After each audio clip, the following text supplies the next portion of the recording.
I see it's struck Good morning. the dot of 10 o'clock, so we're going to start. Sorry, my screen seems a little bit sort of faded. I'm not quite sure why, but anyway, I'm not the main speaker, so I think that you'll be okay with that. So I just want to, we obviously, we have a few people logged in already, which is great, and we're hoping people will join as we go. So before Peter starts, I'm just going to say a few words of introduction. So for those who don't know me, I'm Diana Games, the CEO of the South Africa Nigeria Business Chamber. We are based in Johannesburg and celebrate 20 years next year. It's been a long journey, but we're still here and facilitating business between the two biggest economies in sub-Saharan Africa. Today we are going to be talking about although as the Chamber we do focus on a lot of bilateral issues between the countries, business issues mostly, and but from time to time we also look more broadly at issues affecting African economies in the interest of many of our members, for example, would be doing business in more than one other country. So today we're going to be focusing on the African Continental Free Trade Area, which of course is a topic that interests everybody, although I think very recent surveys have shown that people actually know very little about that, about how it works, what is current, what is underway, and so on. And the progress is being made behind the scenes. And I think it was always pointed out that it was going to be a long, slow process. There was no silver bullet as people had kind of hoped in terms of undoing years of bad trade facilitation across Africa. So it was always going to be a long journey, but it has started, and we know that there has been some progress. However, I think the trick is for people to understand how they can benefit, what the main issues are, and how you as a business could think about it and benefit from it. So that is our objective today. So our speaker is Peter Steyn, who is the chairman of Lex Africa, which is an Africa-wide legal network, which Peter will talk a little bit more about. Lex Africa is a member of our chamber, a long-standing member, in fact.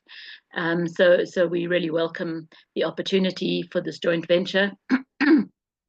Peter is also the CEO of one of our top legal law firms in South Africa, Worksmans.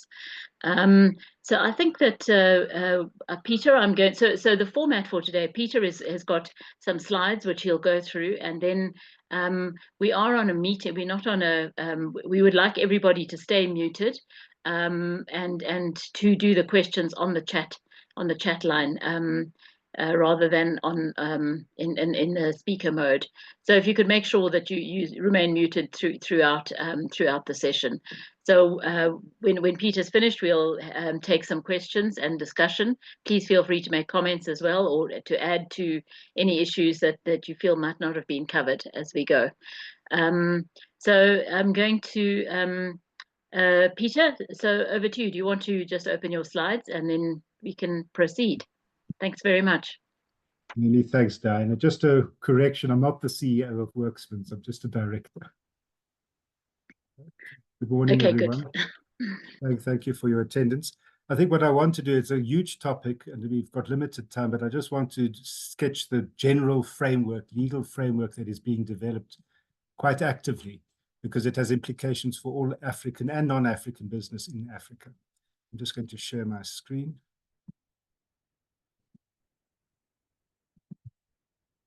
Right. Just a brief background on Lex Africa. Lex Africa is an alliance of independent law firms in 29 African countries. Formed in 1993, we've got over 700 lawyers. So we've been operating for over 30 years. I'm just going to... Peter, if you could just put the slide on the full screen. Full screen. Don't worry, don't let it delay you, but I just thought if you could do it. But okay, carry on. Don't worry about that. Anyway, I mean, the basis of the AfCFTA, African Continental Free Trade Area, is a treaty. It has been signed by 54 countries, and to date we've got 48 ratifications, which is quite, since it was signed in 2018. It came into force in 2019. Trading commenced in 1 January 2021. So there's been a lot of political will and progress relatively quickly. I mean, the 48 ratifications, the countries that haven't ratified to date are Sudan, South Sudan, Somalia, Benin, Libya, and Madagascar. But all the major countries in Africa, Egypt, South Africa, Nigeria, Ghana, Kenya, have ratified. So it will be the world's largest free trade area. There is a structure in place, a secretariat based in Ghana. And the way the treaty works, it's a framework document. The heart of the treaty are in the protocols, which I'm going to briefly go through. Protocols on trade in goods, trade in services, competition policy, dispute resolution, intellectual property rights and investment, digital trade, and women and youth. I think the background, as we all know, is very low intra-African trade, 12.5% of total exports, and South Africa comprising 38% of those total African exports, and South Africa mostly in the SADC region. So there's huge scope for growth.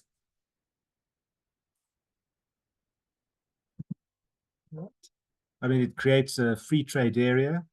Parties are African governments, African states. And what's important, the key feature of the legal framework is that the existing regional economic communities, RECs, COMESA, SADC, ECOWAS, etc., are not going to be replaced, but they're going to be building blocks. Now, those RECs have had various degrees of success. The East African community has moved quite further, and ECOWAS further than other regional communities. Although ECOWAS has had its problems with the Niger, Mali, and Burkina Faso exit, or proposed exit. But I think the important thing is these regional economic communities are not going to be replaced, and states retain their sovereignty. There's a sort of collaboration, but states remain the building blocks of the African Continental Free Trade Area, as well as the regional economic communities. There's no talk of a customs union or common currency. Those things are the treaty talks of it at a later stage. I think the key thing is the protocols require domestication under each country's law.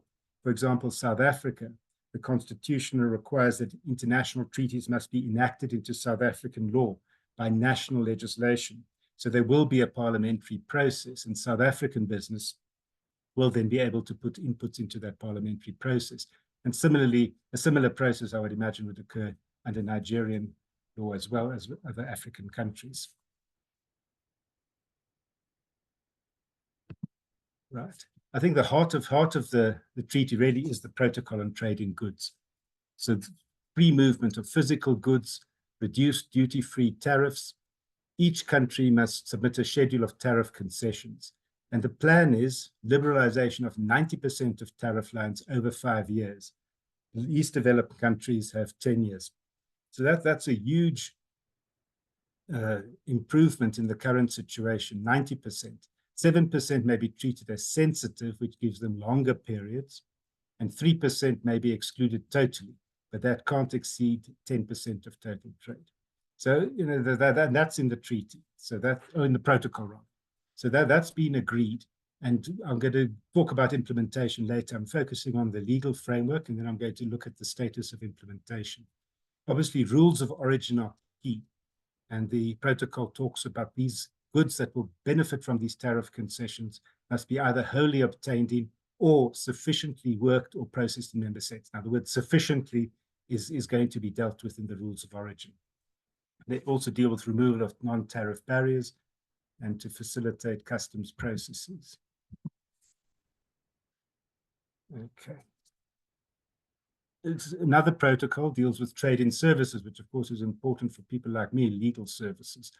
And it raises different issues from trade in goods, but the aim is a single liberalized market for trade in services throughout the continent.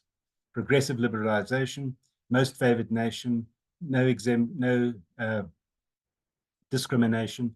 There are certain exemptions. I mean, the key thing for services will be the need to recognize education, experience, licenses, standards, you know, qualifications, that's going to be the heart of this protocol. There's also sections dealing with anti-competitive business practices.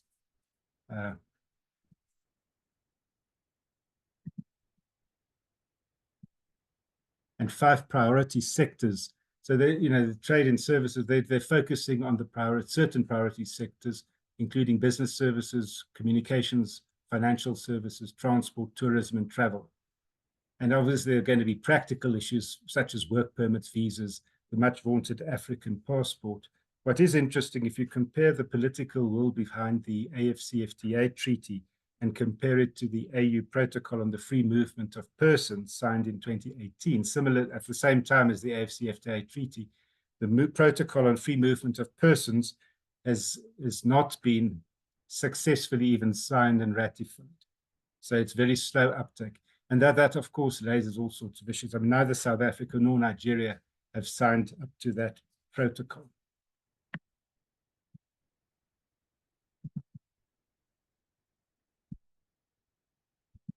As a competition lawyer, the protocol on competition is very close to my heart. What we're talking about is an African competition authority covering the entire continent with powers to investigate, prosecute, and adjudicate, with a tribunal to hear appeals. So I mean, this is really quite an ambitious move.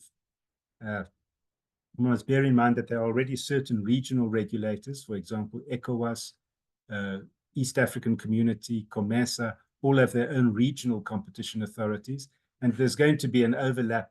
They're going to have to deal with the issue of which cases must go to which authority. Which cases will go to a national authority, which case will go to a regional authority like COMESA or ECOWAS, and which case will go to the Continental Authority. So that key issues, of course, will be independence of the authority, what the merger thresholds will be. If you have a merger, must it be notified and approved by the African Continental Authority, regional authorities, or national authority, overlapping investigations. There's a lot of practical issues as well as legal issues which arise. But this is very radical move to establish a continental authority. I mean, the heart of it is usual competition law, conduct which is prohibited or regulated, abuse of economic dependence, which is talking about superior bargaining positions, which is slightly new. Abuse of dominance is a classical concept. Others, restrictive business practices. We all know about price fixing cartels between competitors, minimum resale price maintenance, restrictions on passive sales of goods by distributors. Merger assessment involves both competition issues and public interest issues, which is public interest has become more and more important in African competition law. And that's the detail needs still to be fleshed out. What's important is also that penalties are maximum of 10% of continental turnover or worldwide turnover in certain cases. So the penalties can be extremely significant. So when this is up and when this regime is up and running, it's going to be something that all African business needs to take very seriously.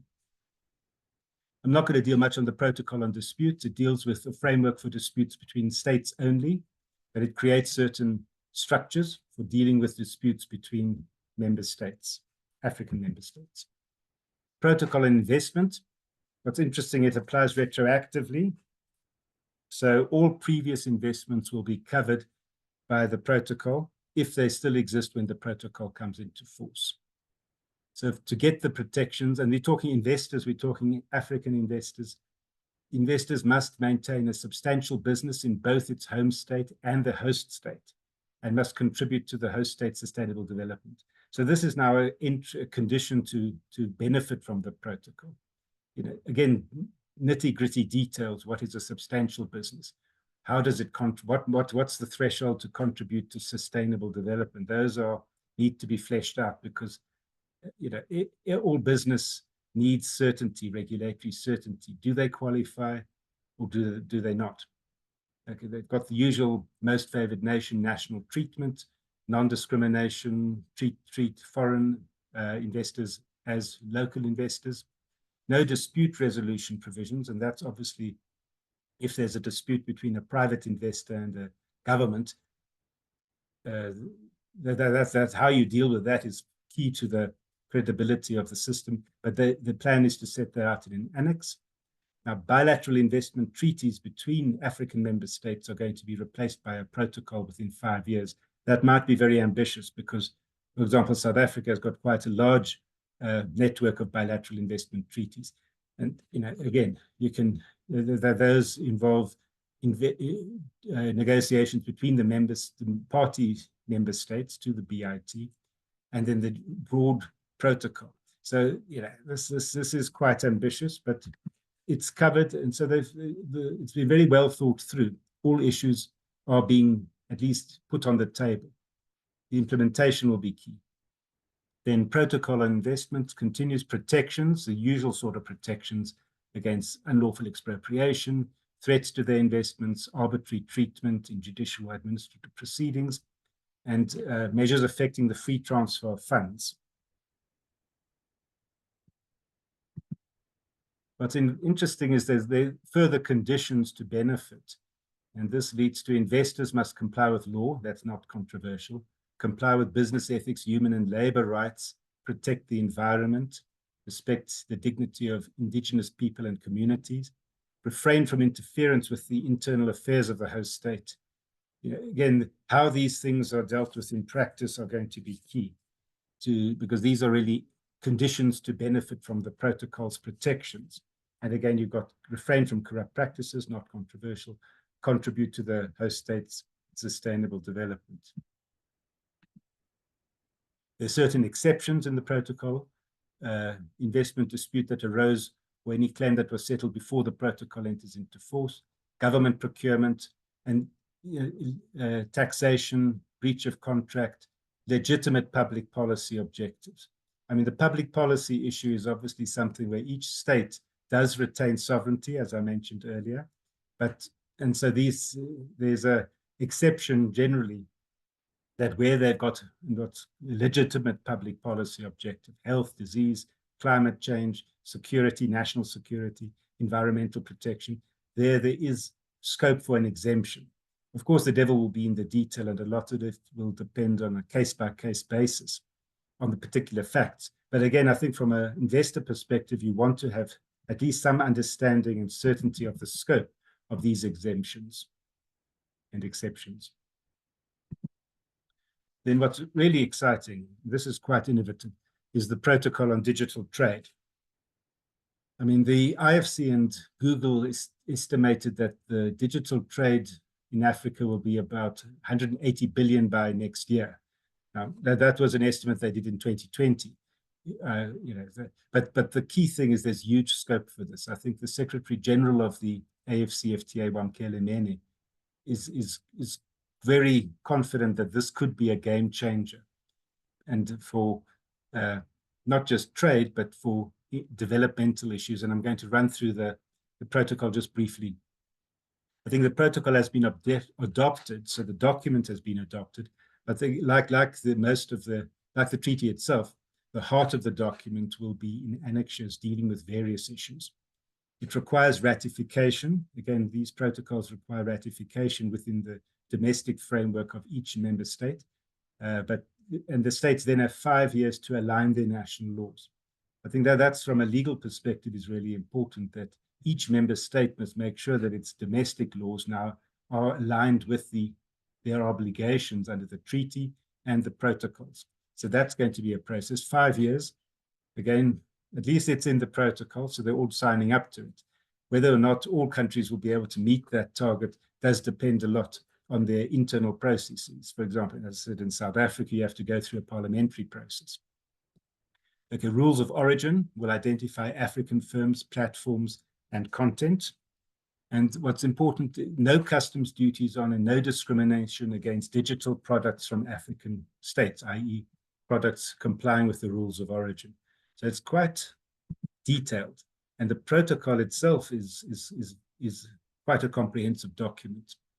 Now, what they're looking at, and I'm just going to run through it quickly, I mean, digital trade processes and documents, paperless trading, including customs documents.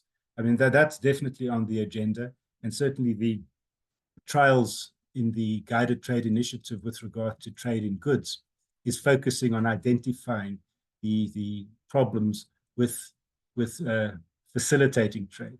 Digital trade, can eliminate the time delays, eliminate the risk of corruption. So it's definitely on the agenda. And I think what's, again, I want to really emphasize is that, generally speaking, African governments have signed up to this. So they're really committed to creating this framework for African business to flourish. But of course, the governments can only set the framework. It's up to private sector, private business, to take advantage of these opportunities. So ultimately, the success of the whole AfCFTA project will depend on the private sector taking advantage and giving full commitment to it. And that includes the financial sector, the banks. So the governments can only create an enabling environment. It's up to the private sector to really make this happen. Okay, no customs duties on, no discrimination against African digital products, paperless trading, updating the regulatory framework. That's really to create trust in online trading, authentication, digital identities, digital invoicing, data protection, transfers, cybersecurity, online safety, consumer protection. So that's covered by the protocol. And I mentioned earlier the developmental imperative. There's a section dealing with inclusion of micro, small, and medium-sized enterprises, facilitating skills development and entrepreneurship. So focusing, again, I think one must look at that in conjunction with the planned protocol on women and youth, involving them in trade. Issues of like requiring the disclosure of a source code is quite a hot topic, but the protocol does say it can't be a condition for market access. A government could only require the disclosure of the source code if there's a public interest or national security issue which justifies it. Again, we've got the states have the right to regulate for public welfare. That's something which runs through and underlines the whole AfCFTA legal framework. Governments are not giving up their state sovereignty, but they are agreeing to commit to certain changes. So there's a balancing act there, and generally excludes government procurement and information. Challenges, there's practical challenges like limited internet access, high internet costs, unreliable networks. But I think this protocol really does set the stage for growth and facilitating trade. Other protocols, I'm not going to go into them in detail, but there's a protocol for protection of intellectual property, which is key for any investor who has valuable intellectual property, and also a protocol on women and youth. It is to launch the Center of Excellence. The Center of Excellence. Okay. Now I said I'm going to talk about implementation.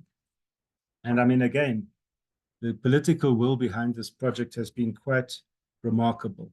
The rules of origin are in progress. From my understanding, 92% of tariff lines have been agreed. So governments have submitted their proposal to the AfCFTA Secretariat, and they have been processed, and there is huge progress being made because the rules of origin are the heart of the trade in goods. If you don't have the rules of origin agreed, then you can't trade in goods. Again, I've emphasized the need for the support of the private sector. And similarly, the focus of the implementation thus far has been to identify key sectors: automotive, agriculture, agro-processing, pharmaceuticals, and transport logistics. There's a process that has been implemented, the AfCFTA Hub and e-tariff book, to provide information. I think that's the key. People need to understand, as business people, how do I qualify? What must I do? How can this initiative help me? And the guided trade initiative is actually something which has happened.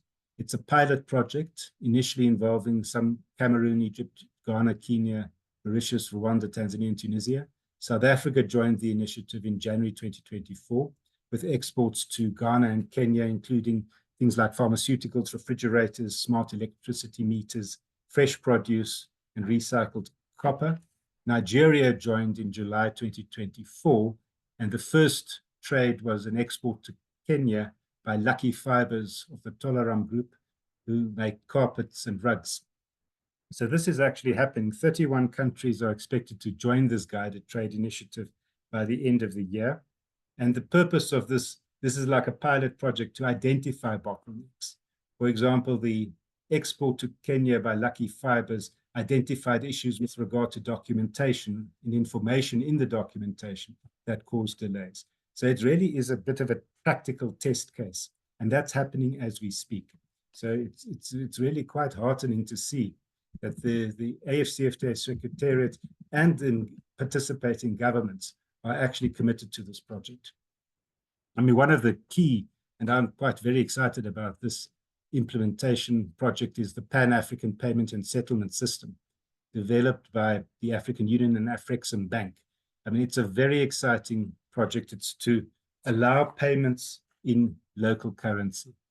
I mean, this potential in forex savings, because at the moment, payments between Nigeria and South Africa are routed via the US in dollars or euros or other currencies.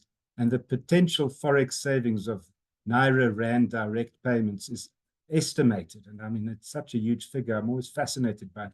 Estimated at $5 billion annually. That's a $5 billion saving for African business. Cash that can be used elsewhere. I mean, this is happening as we speak. I mean, the banking sector is obviously key to the success of this initiative. And my understanding is that thus far about 200 African banks are committed to it and will participate.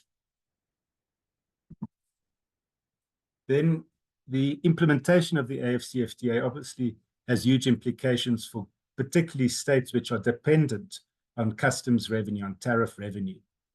And basically by saying, okay, we're getting rid of these tariffs, we're going to take a knock in our budget. So the Adjustment Facility Fund is designed to support states in this interim phase to adjust to the liberalization in trade. The fund has been established and is domiciled in Rwanda. And the funding is estimated to, funding requirements are estimated at $10 billion for the next 5 to 10 years. AfCFTA has committed $1 billion. And the plan is that disbursements will start next year with a focus on manufacturing. Again, it's happening. It's actually structures and institutions are being put in place, and plans are to actually start implementing it. Okay. There's a mechanism for reporting trade barriers, which I think is, again, it's important, accountability. And this is a means to try to get the private sector on board to say, look, here's information. If there's an issue, tell us. How can we help? And I mentioned the automotive sector is one of the key priority sectors, and there's a special automotive fund for manufacturing in Africa. And AfCFTA has committed $1 billion to this fund. Again, this is what's actually happened. And if you, as I say, 2018, the treaty was signed. So in the last 7 years, there's been significant moves. Now, of course, the barriers to trade, there's still huge challenges. I mean, I think that, again, the legal framework is being put in place. Private sector must buy in. So in other words, the legal framework must have credibility. It must be something which attracts the private sector's involvement. But the barriers to trade do remain. I mean, these are in-country, regional, continental, for different key players, vested interests. You've got the formal sector, but we always, I think, often there's the huge informal sector is something which is under the radar. And so that's something which I think all policymakers, as well as private sector businesses, need to see how one can incorporate and deal with that huge informal sector. Okay, we've got different legal systems, infrastructure deficits, which, I mean, that's no secret. But there are, again, plans in place to deal with those issues. Plans, of course, and some implementation. I mean, we all know that China's committed huge amounts for infrastructure projects. The US is now committing to the Lobito project between Angola, DRC, and Zambia. So there are moves afoot. I mean, regulatory uncertainty, as a lawyer, I'd say that's one of the most important barriers to trade. And that includes non-tariff barriers. You can say there are no tariffs, but you've got things like standards, health standards, others. If the European Union, for example, has these phytosanitary standards for fruit and vegetables, which are applied to South African citrus and exclude South African citrus. So I think that regulatory uncertainty is something that's key. Business don't like risk. They accept there's some risk, but there might be a risk too far. Governance challenges, that's something which remains: corruption, lack of democracy. So,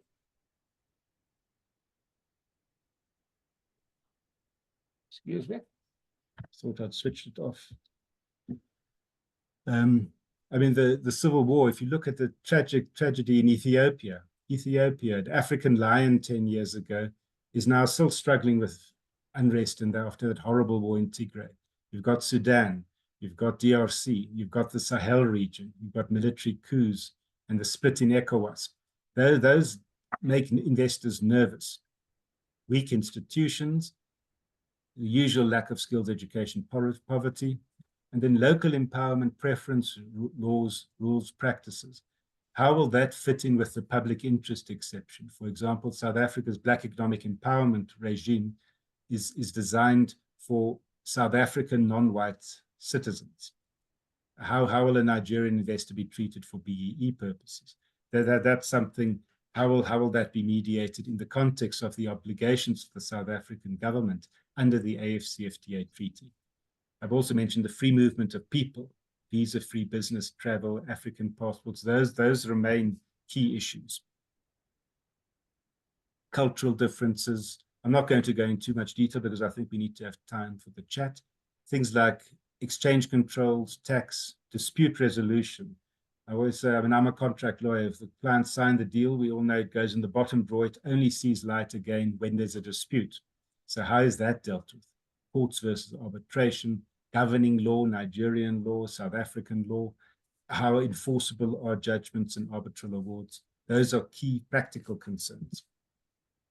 Then how to assess and minimize risk. Okay, obviously, I'm not going to go into this in great detail. Due diligence, the need or advantage of having a local partner, the importance of legally enforceable agreements, security, and credible information and advice. I think that's key. Whenever a South African or a Nigerian is operating away from their home base, there's an element of uncertainty, there's an element of risk, which can be mitigated by credible information and advice. And of course, importance of relationships, networks, etc. Now, developments and opportunities. I'm always fascinated by the urbanization of Africa. I mean, I'm not sure how correct, but I mean, Lagos is growing at a pace. My latest information, it's got 15 million people at the moment. Kinshasa, 16 million people. Cairo, 10 million. That's current figures. I think McKinsey estimated that by 2025, there will be 100 African cities with more than 1 million inhabitants. And the population is going to double by 2050.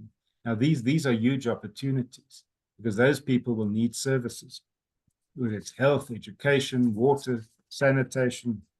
There's huge opportunities. Agriculture, I think, remains one of the most least exploited assets of the African continent.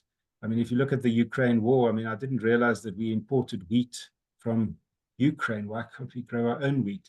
South Africa imports rice from Thailand. Most of its rice comes from Thailand. Why can't it come from other African countries? Of course, we've got the unexploited mineral resources, huge infrastructure requirements. And I think what many governments are realizing more and more is the place for public-private partnerships, PPPs, and how that can be part of the developmental initiative and strategy for African governments. I mean, South Africa has had mixed success with those. I mean, we had the Thabo Bester, the guy who escaped from a prison, which was a PPP project, and was living large in Sandton until he was caught, again in Tanzania. You know, that's a failure of the PPP model, but the Beitbridge single border post is a PPP. So there's various means by which these public-private partnerships can be actively used by governments for infrastructure projects. And of course, the much vaunted African middle class, which but the key thing there, I think that however you define it, we're talking about a large group of people, several 100 million people who have excess cash, who are consumers of consumer goods. So that's one opportunity, which is absolutely key. So then, in conclusion, with having regard to the AfCFTA, it's important, I think, for business to assess it, assess the framework. They are maybe participate in the pilot projects, but have a clear strategy. Are you a one-country business? Are you a one-region business? Or are you going to explore the whole continent? It's important also, South African business has learned in some of its forays outside South Africa's borders in the continent, that you have to adapt to local conditions. If you don't, it's unlikely you'll be successful. Local input is critical. And in my view, if you want to go the short-term route or once-off sale, that's fine, but that's not a sustainable, viable business. So one has to take a medium, long-term view. And I think now, Diana, I've got to the end. I hope I haven't taken too long, and I stuck to my time limits. Sorry if I spoke too. No, please don't apologize. It's your session, so not at all. No, well, as I said at the beginning, I mean, there's just this absolute enormity of detail, ambition, scale, etc. And I think everybody just has a little tiny bit of it, well, hopefully, except for the Secretariat, which is on top of most of it. Just in terms of the free movement of people, I was just it's something I follow quite a lot, and I just double checked the numbers while you were talking, and 32 countries have signed. This is the free movement of people protocol, which is one of the much less politically palatable protocols under all of this. 32 countries have signed, but only 4 have ratified, and these are Mali, Niger, Rwanda, and Sao Tome and Principe. Yeah. So anyway, that's an aside. But I see the first question actually is asking, what is the difference between signing the treaty and ratifying the treaty? Peter, will you just sort of outline that briefly? I think signature is a starting point, but in terms of domestic laws, the ratification process means that it's approved under domestic laws. So government can sign a treaty, but the ratification means that it becomes into force. So signature is almost like I'm signing the treaty. Ratification is it's actually part. We're committed. We've approved, got our internal approvals in place. So it is then a commitment to move forward. Okay, thanks. Good morning, Willie from FIRD. We're still waiting for your membership forms, by the way, just a reminder. Just to talk about your question, it's quite a long one, but it basically relates to China. There's always been a move from Chinese manufacturers to get products into Africa at cheap prices, often circumventing duties by or incorrectly declaring goods. Not even counting the amount of counterfeit goods entering African markets in all industries. The African Free Trade Area will help, but shouldn't there be a concurrent operation to clean up African customs duties and tariff declaration from outside Africa? I guess that depends on how the agreement is policed, but Peter, over to you. Look, I mean, the treaty itself deals with trade within Africa. There's talk of having a common external tariff, but I think that at the moment they're focusing on boosting trade within Africa. So tariffs between African states. Tariffs between African states and non-African states like China, US, European Union are not covered by this legal framework. It is, of course, those are very legitimate issues, but maybe that there needs to be some sort of continental collaboration on that. But, I think at the moment, states, as I said earlier, states retain their sovereignty vis-a-vis the rest of the world. Each state can have its own customs tariffs for imports into that state. How they police it is, of course, key. But the overlap will be where, for example, counterfeit goods or goods come into an African country, and the business people involved seek to get the trade preferences. So the goods come from outside Africa into country A. Country A then says, well, I'm going to sell this in African country B, but I'm not going to pay the tariffs. I'm going to try to make sure that you get the benefits of the tariff concessions under the African Continental Free Trade Area. So it's no tariffs, whereas if it was, there should be a tariff. So that's policing. That's absolutely key. And what the AfCFTA is helping governments to put in place customs procedures, which, although their focus is mainly on trade between African states, strengthening those customs procedures, especially digital customs procedures, will, I think, I mean, it's illogical to say this new digital customs procedure is only for trade between African states. I think that must apply equally to trade coming in from outside Africa. So hopefully that will be an effect which will help strengthen African governments to fight counterfeit trade, to fight illicit evasion of customs duties from countries outside Africa. I hope so. I think the key thing is, I think the AfCFTA is strengthening African government institutions.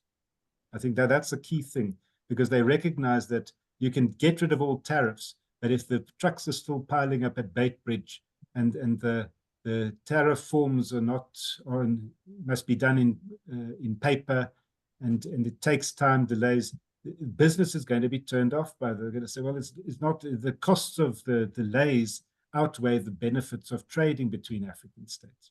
So I think that's the key thing. It's a strengthening of government institutions on the customs side. That's absolutely key.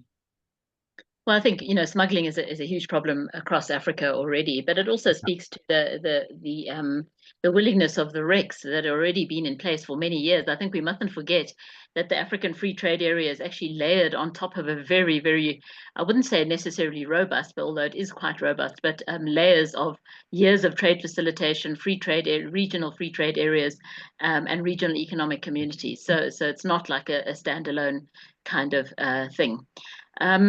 All right. In terms of, will the slides be made available? Peter, I don't know how you stand on that, or we can just share the, but we can make a decision in.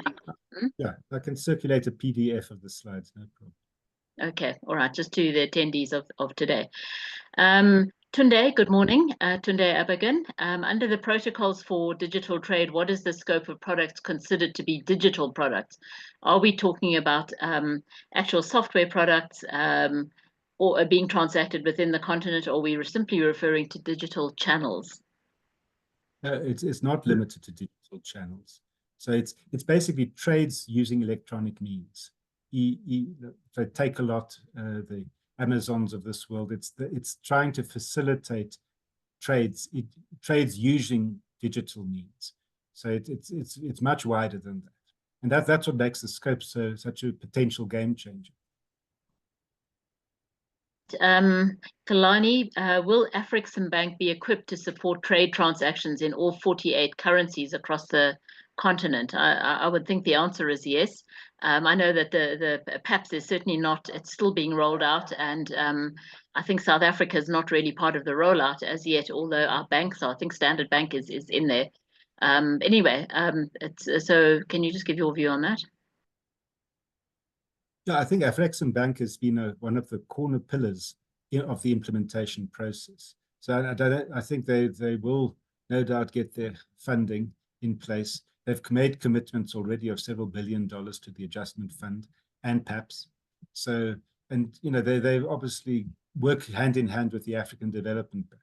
So I think the funding is, AfCFTA's commitment is strong, and there's certainly no indication that they're going to have a funding crunch at this stage. Also, the digital protocol, this does cover interoperability of payments across borders, as I understand it. So that is another factor in getting these payments done. And then, of course, we've got all the fintechs across the continent that are also working on various areas of this. So at some point, this will all come together into a very healthy, hopefully, process. I think that's the last question we've got on the screen. I just wanted to ask you one myself. The protocols you spoke about, we know that the digital protocol is enforced or is being rolled out. What about the other the status of the other protocols you mentioned, competition, investment, etc.? Well, the only outstanding protocol is the protocol on women and youth in trade. The rest drafts have been submitted. And so there has been progress, and the drafts have been published. Drafts on competition, goods, services, and investment, those have all been adopted. But of course, the heart of some of them are the annexures. For example, the heart of the digital protocol is not yet agreed, because those are in the annexures. Similarly, in the trade and services, it's the trade in goods protocols that are adopted, but they need to agree the rules of origin and other issues. So I think there's been progress. The documents create a legal framework, but the legal framework at the moment is not complete because the devil is in the detail, and the detail are going to be in annexes to the protocols. I think it's also worth just revisiting this rules of origin, because I mean this is at the heart of everything, and maybe just explain again just briefly how the rules of origin works in terms of benefiting companies within Africa, because it's not that the whole thing has to be made in Africa, but the different proportions of input, etc. Can you just maybe briefly go through that? I think it's always valuable to have that in place. Yeah, I mean the rules of origin are to identify the goods that will benefit from the tariff-free access or the lower tariffs. So they're saying it must be either wholly made in Africa, so made in Africa, or sufficiently worked. And again, the key issue is sufficiently worked is, can I just import parts from outside Africa, assemble it in South Africa, and then get the duty-free access into other African countries? Or is there something else that must there be a local African content?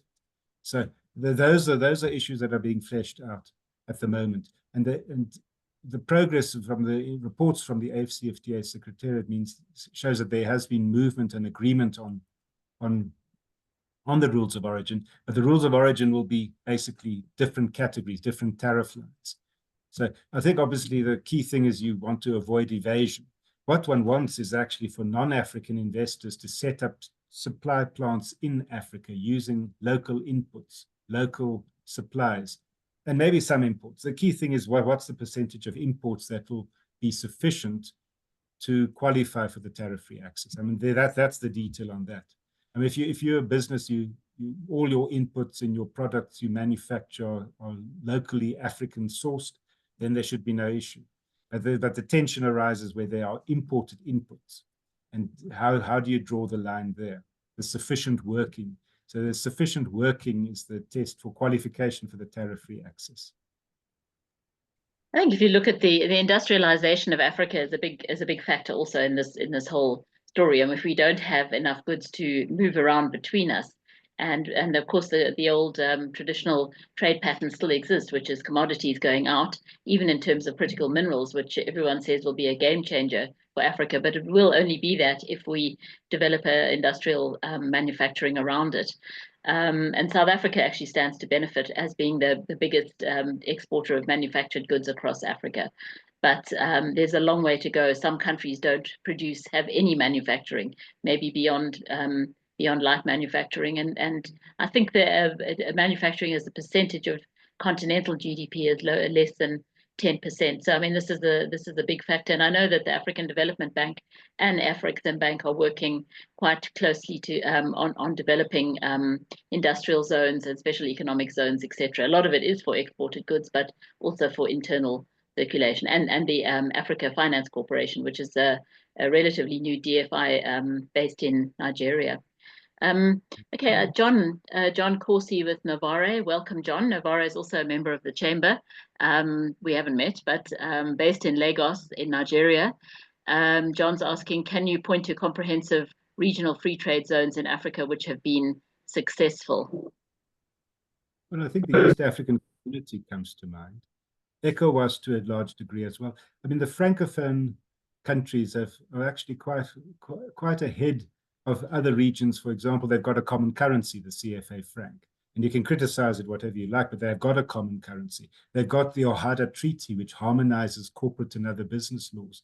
They've got in ORP, the Intellectual Property Trade Registry. In Anglophone Africa, you've got a repo based in Harare. So I think when you're saying the degrees of success, I think that those two come to mind. COMESA, I think it's such a vast region, going from Tunisia all the way down to Zimbabwe. The challenge, and I think what Diana mentioned earlier, is about you can't expect every single African country now to start manufacturing the same goods. I think the regional economic communities and the AfCFTA must be creating regional supply chains, African supply chains. The COVID crisis told us that we can't rely on supply chains outside Africa. We must try to develop local supply chains. So not every country will have a steel plant, but inputs, whether it's raw materials or other requirements, labor, etc. That I think is key, that countries start thinking regionally. Maybe baby steps is to look at your region, your neighboring states, and then expand towards the whole continent. Well, I completely agree with that. I mean, I reference the fact that we have all these recs that are already have not done enough to promote that regional sense of regional integration. Nawazi, welcome. I see you don't have a question. Just thank you. I see you with the Pan-African Chamber, and I see Johnny Muteba is with us also from the Pan-African Chamber. Welcome, Johnny. Greg Birch, please provide an overview of the registration process should a company wish to take advantage of the agreement. Can you outline that, Peter? I think the AfCFTA Secretariat has, from an informational perspective, I mean, you depending on which country you're operating in, I mean, South Africa is now participating in the Guided Trade Initiative, as is Nigeria. So the local customs procedures would have to be dealt with in South Africa and Nigeria. But to the degree that if you look at the target country, for example, in South Africa, the Guided Trade Initiative was Ghana and Kenya. So you'd have to then have information about Kenya, what are their tariffs? And that's where the AfCFTA Secretariat has done sterling work in creating that information hub. So there's a dual process. You need the information and an easy source for that information. And then you've got to comply with your local country requirements DTI, I think, has been quite effective in that regard in South Africa, in the Guided Trade Initiative. And then, of course, you've got to look at your target country requirements. And they need to speak to each other. And that's why the Guided Trade Initiative is so important, because it is a pilot project to test drive, what are the bottlenecks? What exactly is the issue? So it's a work in progress. Be interesting to know what they've identified as those bottlenecks in this initial round of the Guided Trade Initiative. I don't know if you have an answer to that. We can. I think, if you look at it, it's really the customs process, the forms, what information is required, or the delays, bottlenecks in the ports, actual physical bottlenecks, delays in the ports, that sort of thing. So there's physical, structural issues, and then the documentation. And that's where the paperless trading, the digital filing of customs documents. So those are the main key issues, non-tariff barriers. So it's an identification process. The Guided Trade Initiative and the Secretariat is trying to get businesses participating in this initiative to give feedback and say, look, this was a problem. They didn't get my truck through because they said, no, we don't comply with the country standards. Or there was just more corruption, or there was delays in processing documentation, or there were delays at the border post. Those sort of issues, I think, need to be identified. And of course, the mechanism for reporting defects exists already to the Secretariat. Okay, so it's just a question really of companies being on top of these. And anyway, at some point, I'm sure they'll put them all together and tell us what they are, so other companies could also weigh in. Annaline from Hydroform, also a chamber member. Welcome, Annaline. We already registered and received our free trade area certificates. However, when introducing to client, no one is aware of this. Is there a way we can promote this better as a company? I think that, as I said right at the beginning, there is a very low awareness of a lot of the details, of the practical details of this African free trade area. But Peter, would you like to respond to that? Yeah, look, I think, as I said earlier, the private sector has a key role to play. Government can only create this enabling framework. So they need to, firstly, I think business needs to be aware of the opportunities, and then they've got to find the customers and educate their own business associates to participate. And ultimately, does it make sense commercially? Do the profits outweigh the risks? I mean, the government plays a key role. The Secretariat, I think, plays a key role in providing information and facilitating. But yeah, each business is going to have to educate itself to a large degree. Governments can take you only so far, and the success of this initiative will depend on the private sector actually ultimately implementing the treaty, because implementation is ultimately a private sector issue, not a government issue.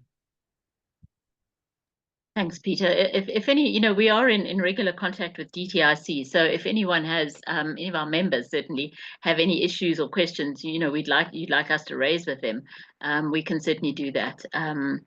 And now Jerry's just asking, apart from the Tolaram group that joined the GTI in July, have there been other organizations, especially in the manufacturing sector, who have also joined the party? I don't know if you're talking about in South Africa or in other countries as well. I think some of the companies have been listed, but Peter, do you know of others that were engaged? I read about the Lucky Fibers Tolaram, I think last week. It was, I think, in the Premium Times, Lagos newspaper. So, and the newspaper said this was the first Nigerian trade under the GTI. They joined in July, but this was the first trade, and that was last week, early November. Well, yeah, early November. So, I mean, South Africa has participated. I don't know the exact businesses, but I think Defy, for example, Defy refrigerators. So I think pharmaceuticals as well. I think we had pharmaceuticals, agricultural processing, copper, recycled copper.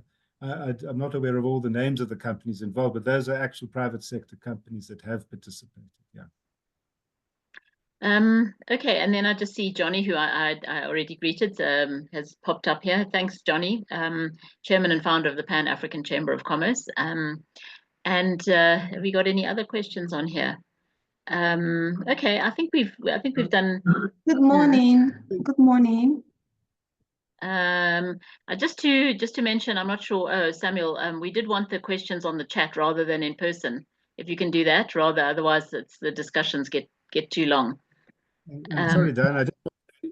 Johnny from the Pan-African Chamber. I think chambers of commerce have a key role to play in giving information and facilitating their members becoming aware of the AfCFTA's potential. So I think chambers like the Nigerian chamber, I think all of those are key role players, key stakeholders in the process of implementation. Yes, I mean, we have an event which will be held in the first quarter of next year, where we want to do a deeper dive into the nuts and bolts of these issues. I think we all know the broad spread, and it is a very large program. So, but the point is, if the private sector is the one to drive it, how do they actually touch this thing? So I think that's what we're going to be looking at. So we'll be promoting that in the new year. Samuel, sorry about that, but here you are. Please, on the recording of the meeting, I'm just joining. Okay. Samuel, we're going to share the slides. You obviously missed the slide presentation, so I think we'll rather just send you the slides rather than the recording. So to everyone who's joined today, we will. And if we don't send it to you and you were here today, because not everyone sent an RSVP, so I'm not quite sure if we've captured everyone, but otherwise just send an email and we can send to you. All right, well, I don't know, Peter, is there anything else you want to add before we close up? Because we're up to our time now, it's almost 11 o'clock. Thank you, Diana. I just want to thank everyone for participating. I think it really is an interesting project and good, it's fascinating. I mean, I'm passionate about Africa, so it's really been a great forum. Thank you for giving me the opportunity to speak about my passion.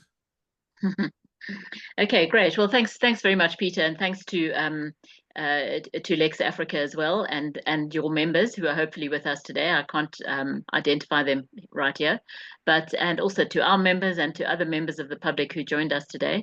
I think it's been very informative, and there's a lot more to be done, but it's a step-by-step process, and we got to just keep it moving forward, as they say. So thanks very much, everybody. And I see there's a Nowetu, can you just get the email address at the bottom of the chat there so we can send the presentation out? All right, so I'm going to end it there. So thank you very much, everybody. I hope you've enjoyed it and you've all learned something. And please be in touch with us, and we'll be in touch with you about our upcoming conference in 2025. So thanks. I'm going to close the session. Thanks very much.